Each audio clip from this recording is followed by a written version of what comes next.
재미있고 귀한 찬양 감사드립니다. 오늘은 부활절 세 번째 주일이자 어린이 주일로서 귀한 찬양을 준비해 주셨습니다. 오늘 제가 준비한 말씀은 부활절 셋째 주일 말씀인데 오늘 찬양 가사에 오늘 설교의 내용이 다 들어있는 것 같아 너무 감사합니다. 네, 오늘 본문의 상황을 같이 살펴보시겠습니다. 오늘 본문은 잘 아시듯이 예수님께서 부활하신 이후에 제자들을 만나신 이야기입니다. 특별히 베드로와의 이야기가 두드러지는 장면입니다.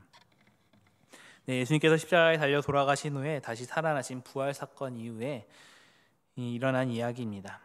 예수님의 제자들은 당시 큰 충격에 빠져 있었습니다. 왜냐하면 예수님의 죽음으로 큰 충격과 슬픔에 빠져 있었습니다. 특별히 베드로는 어땠나요? 예수님께서 잡히시던 밤에 사람들의 두려움 앞에서 예수님을 모른다고 3번이나 부인하는 큰 실수를 저질렀습니다. 아마 베드로는 그 일이 두고두고 마음에 걸렸을 것입니다. 그래서 힘들어했을 것입니다. 내가 어떻게 예수님을 모른다고 했는가? 나는 더 이상 예수님의 제자가 될 자격이 없어. 그런 생각 때문에 마음이 무겁고 힘들었을 것입니다. 그런데 예수님께서 다시 살아나셨다는 기쁜 소식이 제자들에게 전파되었습니다. 그랬음에도 불구하고 제자들의 마음은 여전히 혼란스럽고 불안했습니다. 슬픔과 실패감 때문에 앞으로 어떻게 살아야 할지 막막했을 것입니다. 그때 베드로 사도가 다른 제자들에게 이렇게 말을 합니다. 나는 물고기 잡으러 가네 라고 했습니다. 이 말을 들은 다른 제자들도 우리도 자네와 함께 가겠네 하면서 베드로를 따라 고기를 잡으러 나갔습니다. 그들이 간 곳은 어디였습니까? 바로 디베랴호수 갈릴리 바다였습니다. 이곳은 예수님께서 베드로와 다른 제자들을 가장 먼저 처음에 만나신 곳입니다. 그래서 나를 따라오라, 내가 너희를 사람 낚는 어부가 되게 하겠다라고 부르셨던 그 소중한 추억이 있는 곳이었습니다. 그런데 이제는 그들이 소명의 자리였던 이곳으로 다시 돌아와서 예전에 하던 일, 즉 물고기를 잡는 일을 하려고 합니다. 베드로가 물고기 잡으러 가겠다라고 했던 것은 단순히 먹고 살기 위한 이유도 있었겠지만 어쩌면 예수님을 따르던 삶에서 실패했다고 느끼고 마음이 힘들어서 자신이 익숙하고 편안했던 옛날로 돌아가고 싶었던 마음의 표현일 수도 있습니다. 나는 제자로서 실패했으니 그냥 원래 하던 일이나 해야겠다라는 생각으로 그의 발걸음이 무거웠을 것입니다.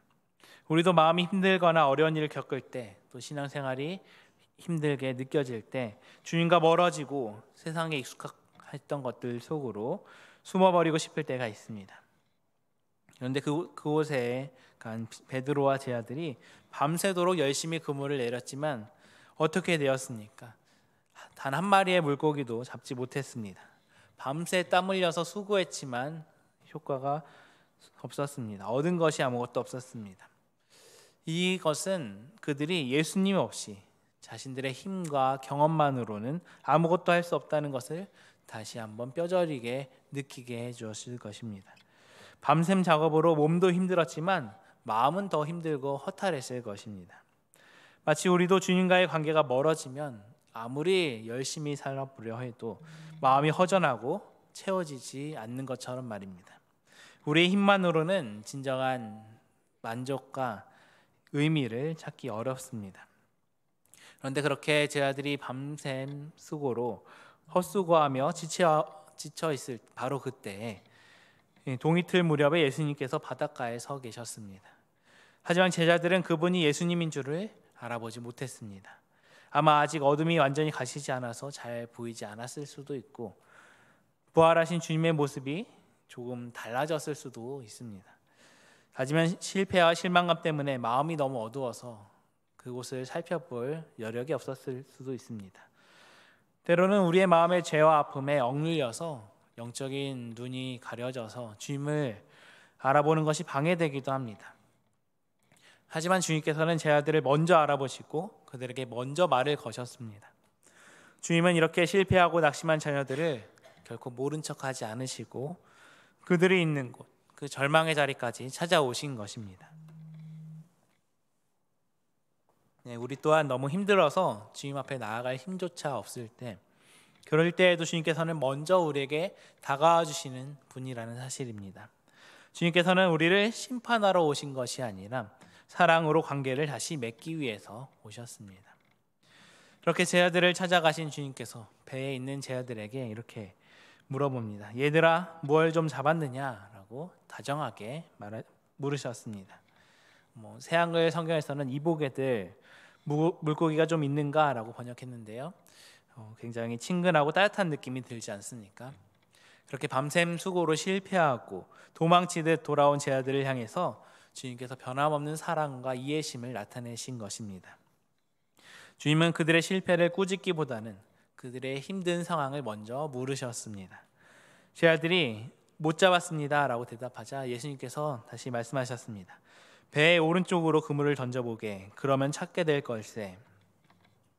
네, 제 아들은 어부이지 않습니까? 물고기를 낚는 데는 전문가입니다. 그런 그들이 밤새도록 그물을 던졌을 텐데 이제 와서 배 오른쪽으로 그물을 던지라고 하시니 조금은 이상하게 생각했을 수도 있습니다. 하지만 그들은 주님의 말씀에 순종하여서 그물을 던졌습니다. 그랬더니 어떻게 됐습니까? 잘 아시는 대로 고기가 너무 많이 잡혀서 그물을 배 위로 잡아 올리기조차 힘들게 되었습니다. 그 숫자가 153마리나 되었다고 요한복음에는 명확하게 기록하고 있습니다. 153이라는 숫자에 어떠한 특별한 의미가 담겨 있다는 해석도 있습니다만 중요한 것은 그물이 찢어질 뻔할 만큼 엄청나게 많은 고기를 잡았다는 것입니다. 그런 놀라운 사건은, 그런 경험은 제 아들에게, 특별히 베드로에게 잊을 수 없는 기억을 떠올리게 했습니다. 바로 예수님께서 베드로를 처음 제자로 부르셨을 때 밤새 헛수고했던 그들에게 예수님의 말씀에 순종하여서 깊은 데로 가서 그물을 내려 엄청난 물고기를 잡았던 바로 그때의 사건입니다. 예수님께서는 그 기적을 다시 한번 보여주시면서 제 아들에게 이렇게 말씀하시는 것 같습니다. 나는 너희를 처음 불렀던 그때의 그 주님이다. 너희의 실패에도 불구하고 너희를 향한 나의 사랑과 계획은 변하지 않았다라는 것이죠. 그렇게 주님의 능력과 말씀에 순종할 때만 참된 복과 열매를 얻을 수 있다는 것을 이 제 아들은 다시 한번 깨닫게 되었습니다. 이 놀라운 모습을 보고 예수님을 가장 사랑했던 제자가 베드로에게 속삭였습니다. 저분은 주님이시다.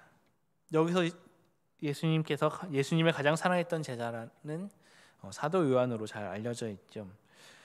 요한이 베드로에게 저분이 주님이시다라고 속삭였을 때 베드로는 어떻게 행동했습니까? 그는 얼른 벗고 있던 겉옷을 입고 지체하지 않고 바다로 뛰어들었습니다. 다른 제자들이 물고기 잡은 기쁨 때문에 그물을 끌어올리느라 정신없을 때 베드로는 모든 것을 제치고 오직 주님께로 다이빙했습니다. 실패와 수치심 때문에 주님을 똑바로 쳐다볼 용기가 없었을 수도 있지만 그 주님을 향한 그 베드로의 간절한 마음이 그를 물속으로 뛰어들게 한 것입니다. 마치 죄로 더러워진 자신을 그 주님의 은혜의 물로 씻어내고 주님께 달려가는 듯한 모습입니다.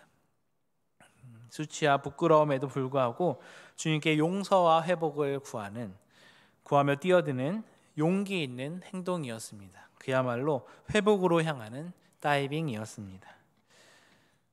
이후 베드로와 다른 제자들이 바닷가에 도착했을 때 예수님께서는 이미 숯불을 피워놓고 그 위에 생선과 빵을 준비해 놓으셨습니다. 그리고 제자들에게 아침 식사를 하자라고 하셨습니다. 정말 따뜻한 장면이 펼쳐지지 않습니까? 예수님은 실패하고 지친 제자들을 위해서 직접 식사를 준비하신 것입니다. 이것은 그 주님의 깊은 사랑과 섬김의 실천을 보여줍니다. 또 이 식탁은 단순히 배고픔을 채우는 자리가 아니었습니다. 실패하여 주님을 떠났던 그 제자들을 향하여서 정죄나 꾸짖음을 하는 것이 아니라 모든 것을 용납하고 위로하며 다시 받아주시는 회복의 자리입니다. 특히 이곳에 숯불이 등장합니다. 이 숯불 하면 어떤 것이 떠오르시나요? 바로 베드로가 예수님을 3번 부인했던 그날 밤 베드로는 추위를 녹이기 위해서 숯불 곁에 서 있었습니다. 예수님께서는 그 베드로가 가장 잊고 싶어 했을 그 아픈 기억, 실패의 상징과도 같은 그 숯불 곁에서 그를 만나 주신 것입니다. 이것은 주님께서 그 베드로의 모든 실패와 아픔을 다 알고 계시고 그 아픔까지도 외면하지 않고 그 속으로 찾아오셔서 직접 치유하시겠다는 그 주님의 깊은 사랑을 보여주는 상징물입니다.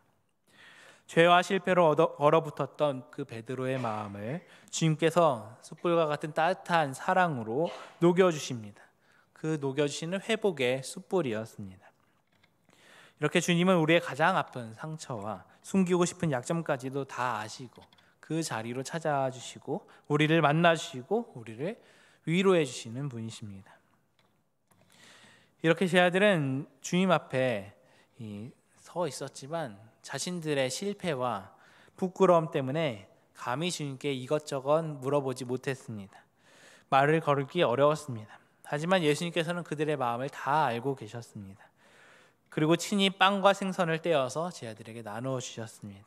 그러면서 함께 식사하였습니다.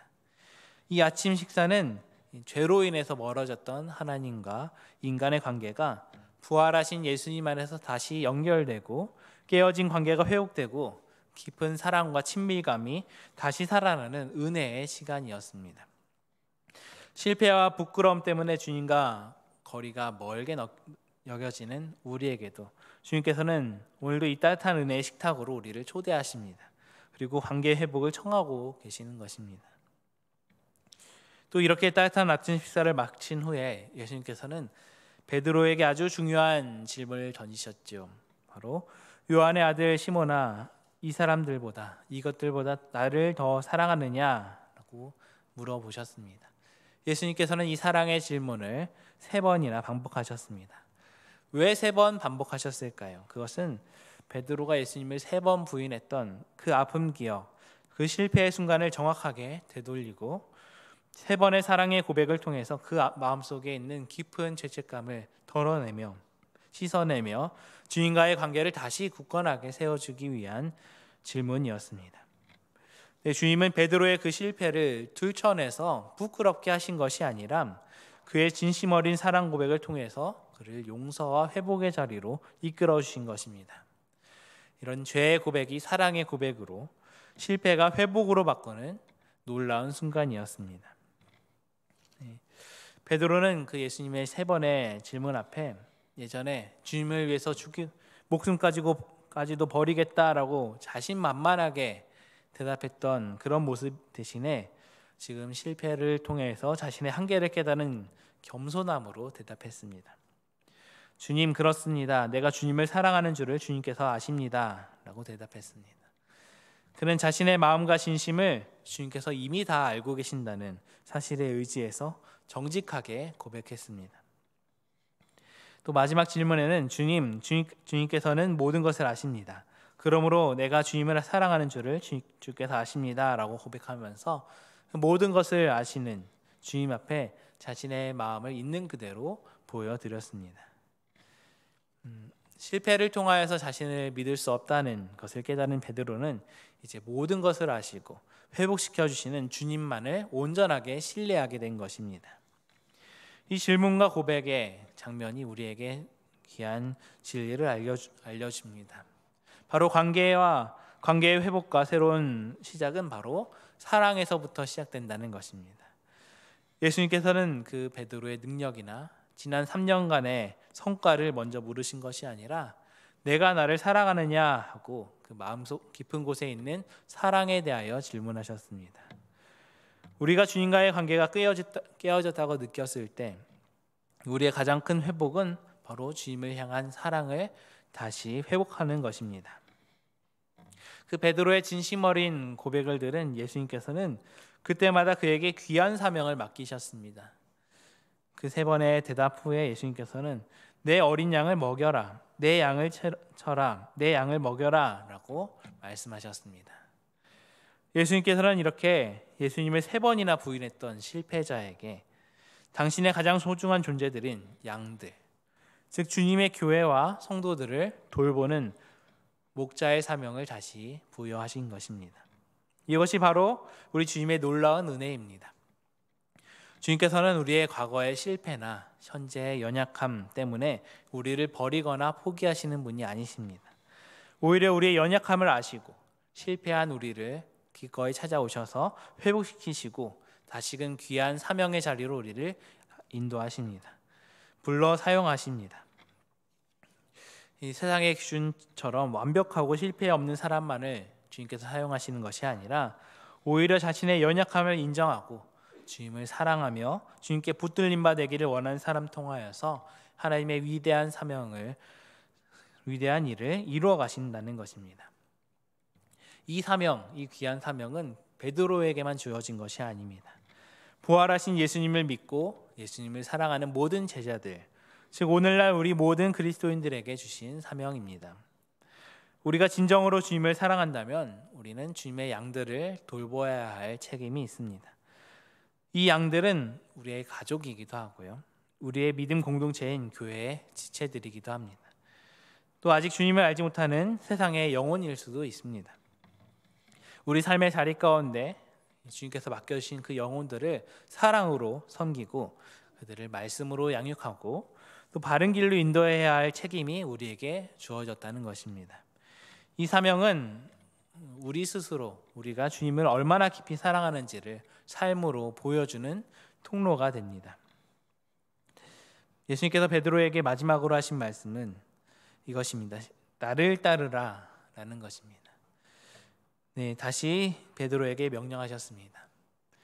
이 말씀은 베드로가 앞으로 어떤 삶을 살게 될지, 심지어 순교를 통해서 주님께 영광을 돌리는 것까지도 다 포함된 말씀이었지만 더 중요하게는 이제는 베드로 자신의 뜻이나 경험, 실패에 묶이지 않고 오직 부활하신 주님만을 의지해서 주님께서 이끄시는 삶을 살아가라는 새로운 시작의 명령이었습니다.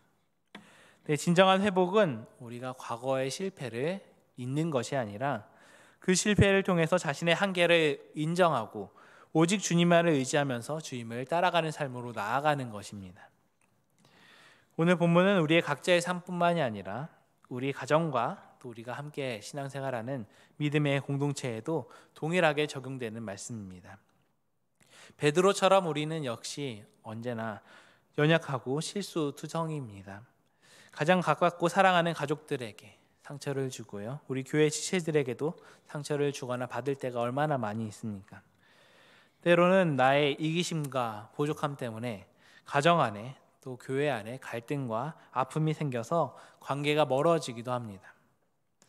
마치 제 아들이 밤새도록 그물을 내렸지만 아무것도 잡지 못했던 것처럼 관계 개선을 위해서 우리가 아무리 노력해도 잘 되지 않아 지치고서 마음이 힘들 때도 있습니다.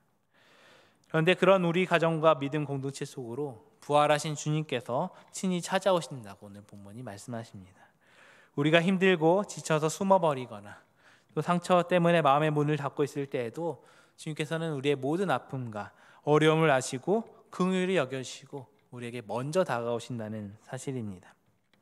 그 주님의 따뜻한 사랑의 숯불은 우리 가정 안에서 또 교회 안에서 얼어붙은 마음을 녹이고 또 은혜의 식탁은 단절되었던 대화와 친밀함을 회복시켜 줍니다. 주님께서는 우리의 상처와 실패를 정죄하시는 대신에 용서와 화해의 손길을 먼저 내밀어 주십니다. 우리의 가정과 우리의 믿음 공동체인 교회는 이런 주님의 사랑으로 회복되어야 할 가장 우선되는 곳입니다. 또 주님의 사랑을 서로에게 실천하고 함께 그 주님의 사명을 감당해야 할 귀한 공동체입니다. 주님께서 베드로에게 사랑을 물으셨던 것처럼 우리의 가정과 우리 교회의 공동체, 믿음의 공동체 안에서도 그 사랑의 회복이 다른 어떤 사역들보다 가장 중요합니다. 우리의 과거의 상처와 실패 때문에 이 서로를 향한 사랑이 식어졌다면 다시 한번 우리 사랑의 달, 이 가정의 달 가운데 주님 앞에서 사랑을 고백하고 서로를 향한 사랑을 새롭게 할 수 있기 바랍니다. 내가 이 사람보다 나를 더 사랑하느냐 하는 주님의 물으심이 우리에게 있습니다. 그 주님을 향한 우리의 사랑이 깊어질 때 그 사랑의 힘으로 우리가 가족과 믿음의 형제자매를 더 깊이 사랑하고 용서하고 아끼고 섬길 수 있게 됩니다. 우리 가정과 믿음의 공동체는 그 주님의 양들을 돌보는 가장 기초적인 현장이지요. 베드로에게 주님께서 내 양을 먹여라 하신 것처럼 우리는 가정 안에서 또 교회 믿음의 공동체 안에서 서로를 영적으로 또 정서적으로 돌봐야 할 책임이 있습니다. 부모는 자녀를 주님의 양으로 알고 말씀과 사랑으로 양육해야 합니다. 또 자녀는 부모를 통해 그 주님의 사랑과 건의를 배우며 공경해야 합니다. 또 부부는 서로를 그리스도 안에서 존중하고 사랑하면서 영적인 동반자로서 함께 성장해야 합니다. 마찬가지로 우리는 믿음의 공동체 안에서 서로가 서로에게 주님의 양입니다. 서로의 필요를 채워주고 격려하고 위로하고 기도하며 함께 그 진리의 말씀을 배우고 나누고 성장해야 합니다. 우리의 가정 안에서 또 믿음 공동체 안에서 서로를 먹이고 치는 사명을 감당할 때 우리의 가정과 교회가 영적으로 건강해지고 주님께서 기뻐하시는 모습으로 아름답게 세워질 것입니다. 이것은 우리의 힘만으로는 온전히 사랑을 실천하기 어렵습니다. 깨어진 관계를 완전히 회복시키기도 어렵습니다. 그러나 베드로처럼 언제나 넘어지고 실패할 수 있는 연약한 존재임을 우리가 고백합니다. 그런데 오늘 본문이 우리에게 주는 가장 큰 위로와 소망은 바로 우리를 향한 주님의 측량할 수 없는 사랑입니다. 주님께서 우리의 과거에 어떤 죄를 지었는지, 지금 어떤 연약함 속에 있는지, 또 앞으로 어떤 실패를 할지까지도 다 알고 계시면서도 우리를 끝까지 사랑하시며 용서하시는 분이십니다. 그 무한하고 변함없으신 그 주님의 사랑만이 우리가 과거의 죄책감과 수치심에 묶이지 않고 다시 일어나게 하는 진정한 힘입니다. 이 사랑 안에서 우리 자신의 부족함뿐만 아니라 가족과 우리 믿음의 공동체의 지체들의 허물까지도 용납하고 용서할 수 있습니다. 주님께서 우리를 용서하신 것처럼 우리도 서로를 용서할 수 있는 능력을 얻게 됩니다. 주님 안에서 우리는 주님의 사랑 안에서 서로를 70번씩 7번이라도 용서하라는 그 주님의 말씀을 실천할 수 있게 되는 것입니다. 끝으로 부활하신 주님은 오늘 이 시간에도 우리의 가정과 믿음의 공동체 가운데 찾아와 계시고 화해와 회복의 역사를 일으키시기를 원하십니다. 주님의 충량할 수 없는 사랑을 우리가 깊이 경험하고 그 사랑의 힘으로 우리 가정 안에서 우리 믿음의 공동체 안에서 서로를 사랑하고 용서하며 섬기는 삶을 실천하기 바랍니다.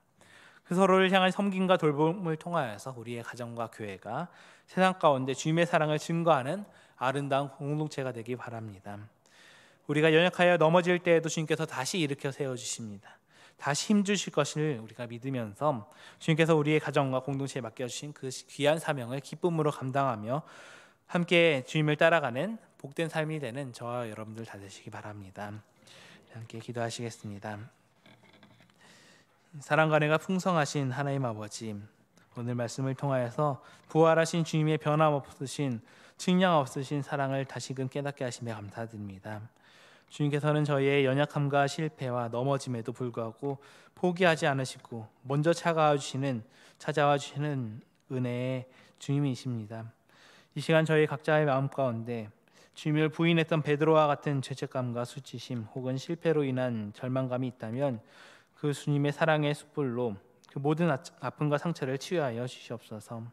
저희 어리석음과 연약함 때문에 깨어진 관계들이 있다면 주님의 은혜의 식탁에서 다시금 용서와 화해를 경험하게 하여 주시옵소서. 서로를 향한 쓴 마음, 미워하는 마음, 판단하는 마음들을 주님의 사랑으로 녹여주시고 진정한 사랑으로 서로를 품게 하여 주시옵소서. 특별히 우리의 가정이 주님의 사랑이 충만한 곳이 되게 하여 주시고 서로를 주님의 양으로 알고 사랑으로 돌보며 섬기는 복된 가정 되게 하여 주시옵소서. 또 우리의 믿음 공동체가 그 믿음 안에서 든든히 서가게 하여 주시옵소서. 주님께서 베드로에게 사명을 주셨듯이 저희에게 주님의 양들을 돌보고 섬기는 사명을 다시 한번 확인시켜 주시옵소서. 위하여 삶의 자리 가운데에서 가정에서 직장에서 믿음의 공동체 안에서 주님의 사랑을 흘려보내는 생명을 살리는 귀한 사명을 기쁨으로 감당하게 하여 주시옵소서. 오늘 말씀을 들고 부활하신 주님과 동행하게 하여 주시옵소서. 이 모든 말씀 예수님을 우리를 사랑하실 때 끝까지 사랑하시는 우리 주 예수 그리스도의 이름으로 기도드립니다. 아멘. 함께 찬송가 183장 찬양하시겠습니다.